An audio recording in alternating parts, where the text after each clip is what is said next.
A cidade do Rio de Janeiro desperta sob um sol intenso que doura as areias de Copacabana, mas para Dona Abela, o brilho do mar parece uma lembrança distante que ela tenta desesperadamente alcançar através das janelas fechadas de sua mansão. Aos 80 anos, a mente de Abela é como um mapa, cujas estradas estão sumindo devido aos primeiros sinais do Alzheimer, restando apenas o desejo visceral de sentir a brisa salgada e o som das ondas, algo que seu neto, o jovem magnata Enzo, proibiu terminantemente por medo de sua fragilidade. Enquanto os seguranças vigiam os portões de ferro, Abela aproveita um breve momento de distração da enfermeira para deslizar para fora, caminhando com passos incertos e descalços pelas calçadas quentes, guiada apenas pelo instinto de quem busca um passado que a riqueza de seu neto não pode comprar. Distante dali, em um escritório de vidro que domina o horizonte da Barra da Tijuca, Enzo Nakamura, aos 30 anos, personifica a frieza do sucesso tecnológico moderno. Ele não olha para as montanhas ou para o oceano. Seus olhos estão cravados em monitores que brilham com oscilações da bolsa de valores e códigos complexos de algoritmos. Para Enzo, a vida é uma equação de eficiência e controle, onde cada segundo desperdiçado representa uma perda financeira. Quando seu celular vibra com uma mensagem da segurança, informando que sua avó está novamente agitada e tentando fugir, ele apenas suspira com impaciência, respondendo que dobrem a vigilância e que comprem qualquer coisa que a mantenha entretida, acreditando piamente que o conforto material e o isolamento são as únicas formas de cuidado que alguém em sua posição deve oferecer. Ele não percebe que, ao cercar a avó de luxo e silêncio, ele está apenas construindo uma gaiola de ouro para a única pessoa que ainda o conecta à sua própria humanidade. Enquanto isso, o ritmo da cidade pulsa de forma diferente para Maia, uma jovem de 24 anos que atravessa o asfalto com a leveza de quem conhece cada buraco da calçada e cada rosto que nela habita. Maia trabalha em uma lanchonete simples na orla, onde o salário mal cobre as contas do mês, mas onde seu sorriso é o principal atrativo para os clientes que buscam um refúgio no meio do caos urbano. Ela vive em uma comunidade vibrante, onde a música é o remédio para as dificuldades e onde ela dedica suas horas vagas ensinando samba para idosos e crianças, acreditando que o corpo que dança não envelhece na alma. Maia possui uma riqueza invisível aos olhos de Enzo, a capacidade de ler as emoções alheias apenas pelo olhar. É essa sensibilidade que a faz parar subitamente no meio da multidão apressada de Copacabana, ao notar uma senhora elegante, porém, visivelmente perdida, olhando para o mar, com uma expressão de saudade infinita. Dois mundos opostos, o da lógica implacável de Enzo e o da empatia vibrante de Maia, estão prestes a colidir na areia quente, mudando para sempre o curso de suas vidas e forçando o jovem milionário a confrontar o vazio que existe por trás de sua fachada de poder. O sol de meio-dia atinge o ápice, refletindo intensamente no calçadão de Copacabana, enquanto Dona Abela caminha desorientada, sentindo o calor do asfalto sob seus pés cansados. A multidão de turistas e pedestres apressados desvia dela como se a idosa fosse um obstáculo invisível. Mas Maia, que acabara de encerrar seu turno na lanchonete, trava os passos ao perceber a vulnerabilidade nos olhos daquela senhora. Abela para subitamente na beira da areia, as mãos trêmulas segurando um colar antigo, as lágrimas começando a rolar ao perceber que não sabe como voltar para casa, nem para onde o vento a levou. Maia se aproxima com uma suavidade instintiva, sem invadir o espaço da idosa, apenas estendendo a mão e sussurrando palavras de conforto que parecem acalmar o caos na mente de Abela. Ao notar que a senhora tenta cantarolar uma melodia de samba quase esquecida, Maia começa a marcar o ritmo com os pés na areia e segura as mãos de Abela, iniciando um balanço suave que transforma o pânico da idosa em um sorriso radiante de reconhecimento. Enquanto as duas dançam sob o olhar curioso de quem passa, um turista captura a cena em vídeo, encantado pela pureza da conexão entre a jovem humilde e a senhora elegante. O vídeo postado com a legenda sobre o verdadeiro espírito do Rio de Janeiro espalha-se como fogo em palha seca pelas redes sociais, alcançando milhares de visualizações em poucos minutos. Longe dali na frieza de sua sala de reuniões, Enzo é interrompido por sua assistente que entra pálida e estende um tablet em sua direção. O choque percorre o corpo do milionário ao ver sua avó, a quem ele tentava esconder do mundo, para protegê-la exposta de forma tão pública e íntima nos braços de uma desconhecida.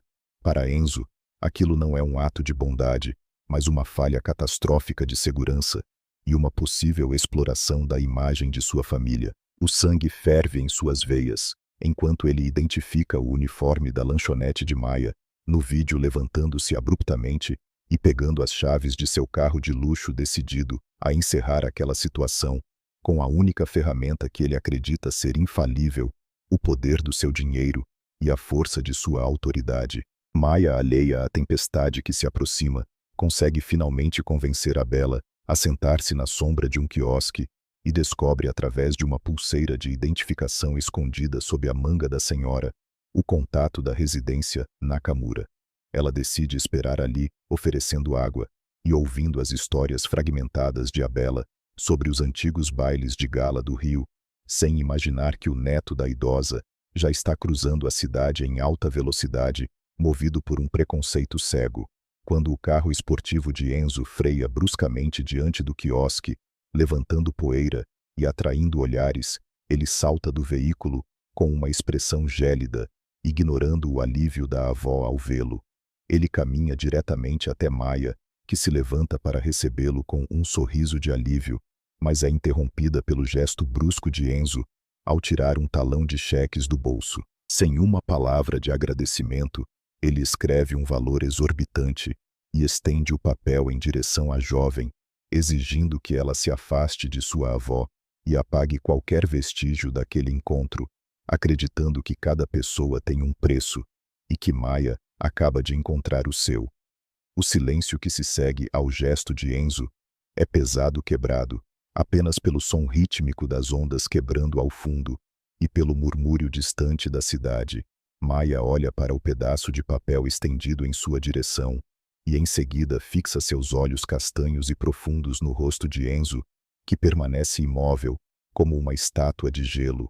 Dona Abela, sentada no banco de madeira, olha confusa para o neto, sentindo a tensão elétrica que emana dele. Enzo agita o cheque levemente no ar, sua voz saindo baixa e autoritária, carregada de um desprezo que ele nem tenta esconder. Pegue logo. É mais do que você ganharia em um ano servindo mesas nessa lanchonete de beira de estrada. Eu quero o vídeo apagado e quero você longe da minha avó. Não gosto de oportunistas que usam a senilidade alheia para ganhar curtidas na internet. Maia sente o sangue subir ao rosto, mas não é de vergonha, é de uma indignação pura, que a faz rir de forma amarga, um som que desarma Enzo por um segundo. Ela não pega o cheque. Em vez disso, dá um passo à frente, diminuindo a distância entre eles, até que Enzo possa sentir o calor da sua presença vibrante. O senhor realmente acredita nisso? Não acredita que tudo no mundo pode ser resolvido com uma assinatura e alguns zeros? Ela pergunta, sua voz firme ecoando com uma dignidade que faz Enzo recuar instintivamente. Sua avó estava perdida, descalça e morrendo de medo no meio de milhares de pessoas, que, como o senhor, estavam ocupadas demais com seus próprios umbigos para notar que uma vida estava em perigo. Eu não dancei com ela por dinheiro. Eu dancei com ela porque ela precisava se lembrar de quem era. Enzo endurece a mandíbula, os olhos faiscando de raiva. Eu não pago por sermões morais de estranhas. Eu cuido da minha avó da melhor forma possível. Ela tem os melhores médicos, a melhor casa, tudo o que o dinheiro pode comprar. Maia solta um suspiro de descrença e aponta para Dona Abela, que agora segura a barra da camiseta de Maia como se fosse uma âncora. Olhe para ela, senhor Enzo. Ela não tem uma casa, ela tem uma prisão de luxo. O senhor dá a ela remédios para esquecer, mas ela só quer alguém que a ajude a lembrar. O senhor é tão pobre que a única coisa que tem é dinheiro. Com um gesto rápido e decidido, Maia pega o cheque das mãos de Enzo Mas antes que ele possa sorrir, com a vitória aparente, ela o mergulha dentro de um copo de água gelada que estava sobre a mesa e o larga ali vendo a tinta se dissolver. Pode guardar seu papel. Sua avó está entregue, mas saiba que o senhor acaba de desperdiçar a única coisa que não pode recuperar no mercado financeiro, a chance de ser humano. Enzo fica paralisado olhando para o cheque flutuando no copo, enquanto Maia se abaixa, dá um beijo carinhoso na testa de Dona Abela e sussurra que tudo ficará bem. Ela se vira e caminha em direção à areia, deixando o milionário sozinho com seu ego ferido, e uma avó, que pela primeira vez em anos olha para ele com uma decepção profunda, que nenhuma herança poderia apagar. O silêncio no carro durante o trajeto de volta é ensurdecedor. Enzo tenta focar no trânsito, mas as palavras de Maia, "O senhor é tão pobre que a única coisa que tem é dinheiro", ricocheteiam em sua mente como um alarme que ele não consegue desligar. Ele olha pelo retrovisor e vê Dona Abela abraçada ao próprio corpo, sussurrando o ritmo que Maia havia ensinado, e uma rachadura invisível começa a se formar na armadura que Enzo levou 30 anos para construir. Os dias que se seguiram àquela tarde na praia transformaram a imponente mansão dos Nakamura em um mausoléu de mármore e silêncio. Enzo tentou mergulhar no trabalho, passando noites em claro, analisando fusões e aquisições, mas o brilho das telas de computador parecia ofuscado pela imagem de Maia mergulhando seu cheque no copo de água. Ele reforçou a segurança, trocou a equipe de enfermagem e instalou novas câmeras, acreditando que o controle absoluto traria a paz de volta. No entanto, o efeito foi o oposto. Dona Abela entrou em uma greve de silêncio e fome. Ela passava horas sentada na poltrona do jardim, recusando as iguarias preparadas pelo chefe particular, apenas olhando para o portão de ferro, com uma tristeza que drenava a vida de seu rosto. "Ela não está doente, senhor Enzo", disse o médico da família após um exame inconclusivo. "Ela está de luto por algo que experimentou por apenas 10 minutos. Ela está sentindo falta de mundo, de toque, de humanidade." Enzo entrou no quarto da avó naquela noite e a encontrou segurando o colar antigo, o mesmo que ela usava na praia. Ele se sentou na beira da cama tentando manter a voz firme, embora seu peito estivesse apertado. "Vovó, por favor, coma alguma coisa. Eu trouxe aquele chá importado que você gosta. O que mais você quer? Eu mando buscar agora mesmo." A Bela virou o rosto devagar, os olhos nublados pela idade, mas subitamente lúcidos de mágoa. "Eu quero a menina Enzo. Eu quero a música que não vem de uma caixa de som, mas da alma. Você me deu tudo o que brilha, meu neto, mas você esqueceu de me dar o que aquece." Enzo sentiu um nó na garganta, uma sensação desconhecida de impotência. Ele, que resolvia crises globais com um telefonema, não conseguia convencer uma senhora de 80 anos a comer uma colher de sopa. Na manhã seguinte, a capitulação de Enzo foi selada pela necessidade. Ele não tinha o contato de Maia, mas a internet, a mesma ferramenta que ele usava para lucrar, tornou-se seu guia. O vídeo de Copacabana ainda circulava, e através dos comentários, ele descobriu que Maia não era apenas uma garçonete, mas uma figura central em uma comunidade vibrante, onde ensinava samba para idosos. Movido por um misto de culpa e desespero, ele dirigiu até a lanchonete simples na orla. Ao entrar, o aroma de café e pão de queijo o atingiu, um contraste violento com o cheiro de desinfetante caro de sua casa. Maia estava de costas organizando algumas xícaras, quando o som dos sapatos de grife de Enzo no chão de ladrilhos a fez virar. "O que o senhor está fazendo aqui? Veio trazer outro cheque para eu lavar?" Maia perguntou, sua voz carregada de uma ironia cortante, mas seus olhos mostravam cansaço. Enzo retirou os óculos escuros, revelando olheiras profundas. Ele não tinha a postura arrogante de antes. Seus ombros pareciam pesados. "Minha avó, ela parou de comer. Ela não fala, não sorri. O médico diz que ela se entregou." Ele fez uma pausa, engolindo o orgulho que restava. "Eu não estou aqui para te subornar, Maia. Estou aqui para pedir ajuda. Por favor, venha até a mansão. Eu pago o que for necessário. Não desculpe. Eu faço o que for preciso para que ela volte a brilhar." Maia o olhou por um longo tempo, avaliando a sinceridade naquelas palavras. Eu vou, ela disse finalmente tirando o avental. Mas não pelo seu dinheiro, vou por ela. E com uma condição: você vai ter que abrir as portas daquela casa e as portas do seu mundo. Se eu entrar, o senhor vai ter que parar de se esconder atrás desse muro de vidro. Enzo assentiu em silêncio, percebendo que ao convidar Maia para cuidar de sua avó, ele estava sem saber convidando alguém para desmoronar as fundações de sua própria vida. A chegada de Maia à mansão dos Nakamura foi como a entrada de um vendaval de cores em um filme em preto e branco.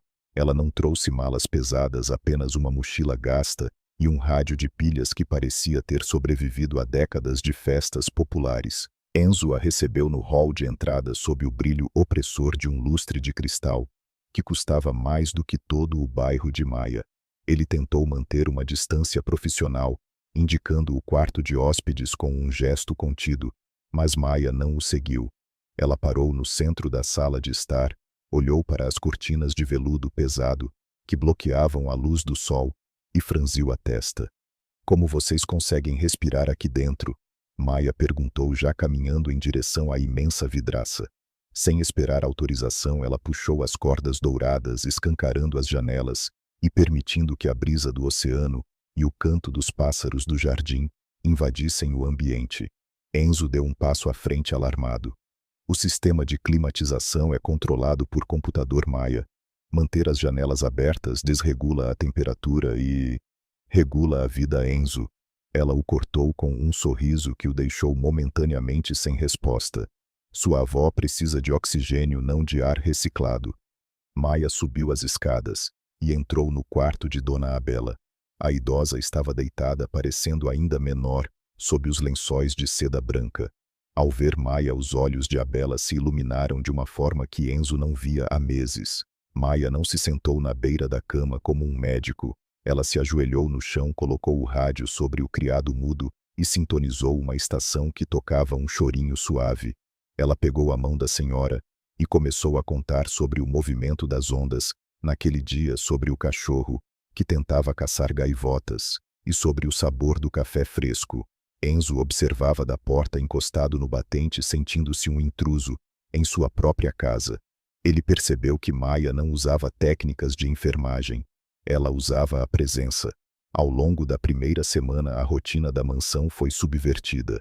Maia convenceu o chefe de cozinha, um francês rigoroso, a preparar feijoada e cuscuz, alegando que o paladar de Abela precisava de memórias, não de sofisticação. Enzo, que costumava almoçar em silêncio olhando para o celular, agora se via sentado à mesa com Maia e sua avó, ouvindo histórias de um Rio de Janeiro que ele nunca conheceu. Maia falava com entusiasmo sobre as rodas de samba da Pedra do Sal e sobre como a comunidade se unia para ajudar quem não tinha o que comer. Vocês vivem em uma bolha, Enzo, Maia disse durante um jantar, enquanto servia um pouco mais de suco de caju para Dona Abela. Aqui tudo é perfeito, mas nada é vivo.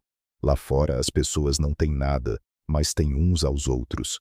Enzo limpou os lábios com o guardanapo de linho, tentando recuperar sua postura de autoridade. A estrutura que construí garante segurança e estabilidade.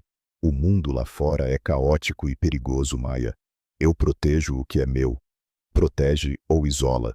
Ela rebateu, fixando o olhar nele. Pela primeira vez, Enzo não sentiu raiva da insolência dela. Ele sentiu uma curiosidade incômoda. Havia algo na forma como Maia gesticulava, na maneira como ela ria das piadas confusas de Dona Abela, que o fazia questionar sua própria definição de felicidade. Certa noite, Enzo encontrou Maia na varanda. Ela olhava para as luzes da cidade lá embaixo, as favelas brilhando como constelações terrestres nas encostas dos morros. Ele se aproximou devagar, mantendo as mãos nos bolsos da calça de alfaiataria. O silêncio entre eles não era mais hostil, era expectante. Por que você faz isso? Enzo perguntou, sua voz baixa. Por que dedica tanto tempo a uma mulher que mal te conhece sem pedir nada além do básico? Maia se virou para ele. Sob a luz do luar, Enzo percebeu que ela tinha uma pequena cicatriz perto da sobrancelha, um detalhe humano que a tornava ainda mais real. Minha mãe sempre disse que ninguém é tão pobre que não tenha algo para dar, e ninguém é tão rico que não precise de nada. Sua avó me deu a chance de dançar quando eu estava cansada. Eu só estou devolvendo o favor. Ela deu um passo em direção a ele, e Enzo sentiu o perfume dela, algo que lembrava coco e mar, muito diferente dos perfumes caros e sintéticos das mulheres com quem ele costumava sair. E você, Enzo? Quando foi a última vez que você deu algo que não pudesse ser descontado do seu imposto de renda? Enzo abriu a boca para responder, para falar das doações para instituições e dos fundos de caridade, mas as palavras morreram em sua garganta. Ele percebeu que nunca tinha dado o seu tempo, nunca tinha dado a sua verdade. Antes que ele pudesse recuar, Maia colocou a mão sobre o braço dele. O toque era quente e elétrico. Você tem um coração aí embaixo desse terno de $1000, Enzo Nakamura. Eu vi ele bater quando sua avó sorriu hoje. Pare de lutar contra ele. Naquele momento, Enzo sentiu o peso de sua armadura de gelo começar a derreter. Ele não sabia se era a música, o luar, ou a mulher à sua frente, mas a lógica que governava sua vida estava falhando. Pela primeira vez, ele não queria controlar o resultado. Ele só queria permanecer naquele momento. No sábado seguinte, Dona Abela acordou com uma disposição surpreendente. Maia, leve-me para ver as cores. Ela pediu com uma clareza que assustou Enzo. Maia olhou para o milionário, um desafio brilhando nos olhos.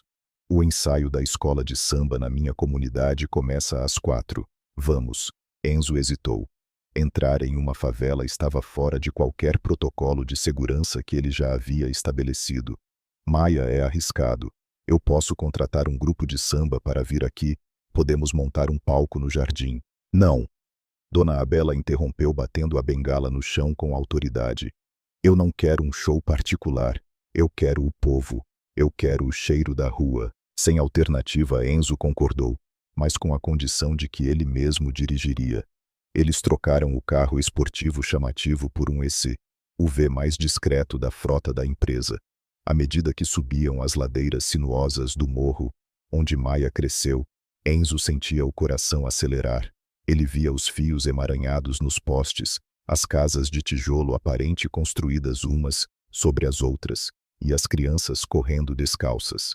Mas ele também via bandeirinhas coloridas cruzando as ruas, murais de grafite vibrantes, e pessoas sentadas em cadeiras de praia, nas calçadas, conversando e rindo.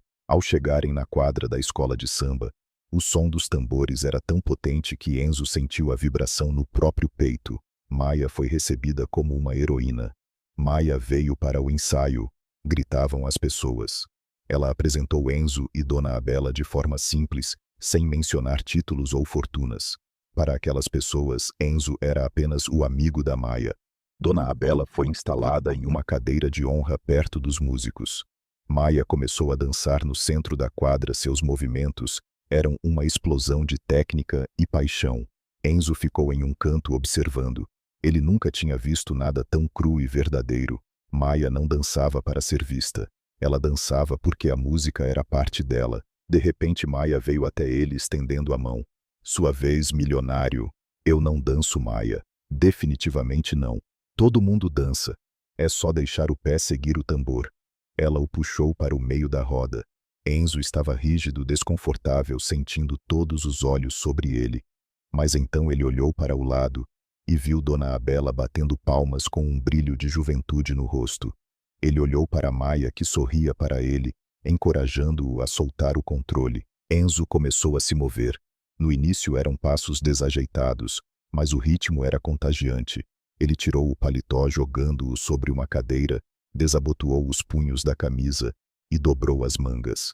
Pela primeira vez na vida adulta, Enzo Nakamura não estava preocupado com sua imagem, com sua conta bancária ou com o próximo grande negócio.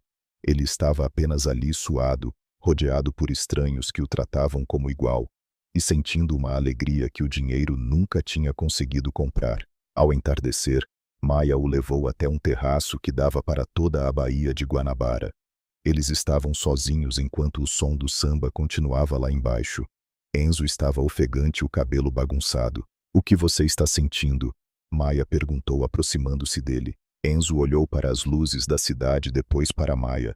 Sinto que estive dormindo por 10 anos e acabei de acordar.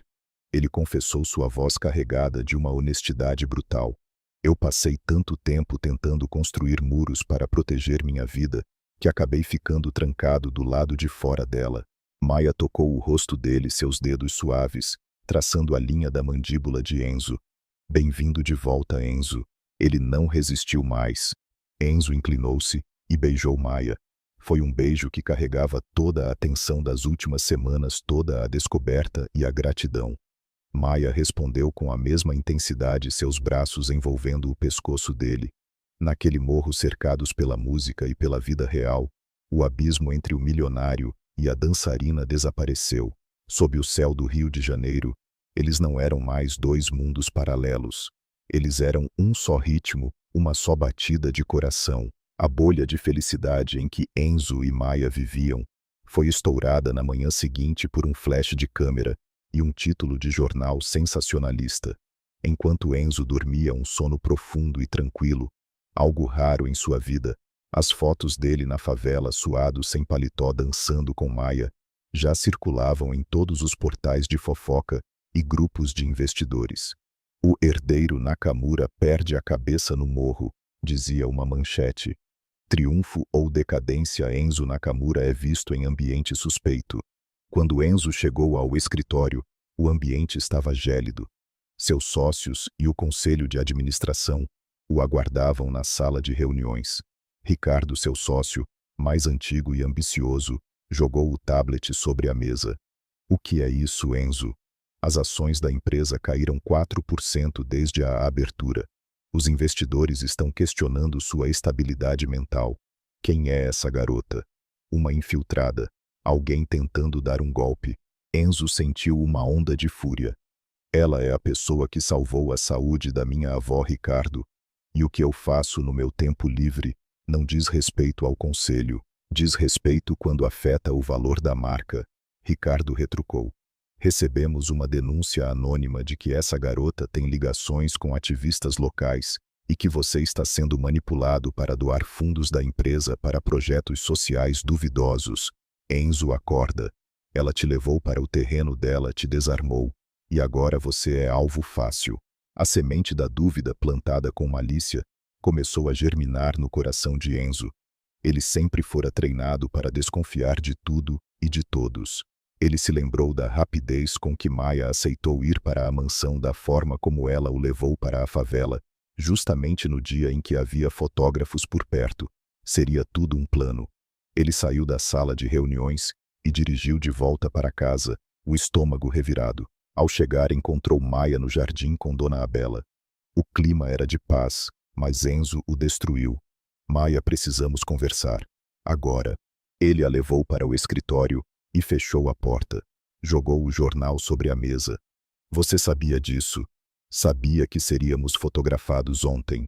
Maia olhou para a foto e depois para Enzo, a confusão dando lugar à mágoa. Do que você está falando, Enzo?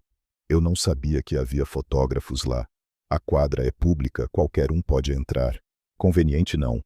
Enzo disse, sua voz voltando à frieza habitual.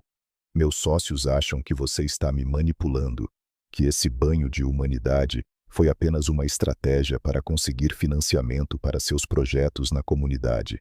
Maia, eu fui um idiota por baixar a guarda. Maia deu um passo atrás, como se tivesse levado um tapa físico. Você realmente acredita nisso? Depois de tudo o que passamos, depois de ontem. Eu não sei no que acreditar. Enzo gritou, a frustração transbordando. Meu mundo funciona com fatos, Maia. E o fato é que minha empresa está perdendo milhões, e minha reputação está no lixo por causa de uma tarde com você. O silêncio que se seguiu foi cortante. Maia não gritou. Ela apenas o olhou com uma piedade que doeu mais do que qualquer insulto. Sabe qual é o seu problema, Enzo? Você tem tanto medo de ser enganado que prefere viver em uma mentira segura do que em uma verdade arriscada. Você me perguntou se eu tinha um preço. O preço da minha integridade não cabe na sua conta bancária. Ela caminhou até a porta, mas parou antes de sair. Eu vim aqui para ajudar sua avó a se lembrar de quem ela era. Mas percebi que é você quem precisa se lembrar de quem você é.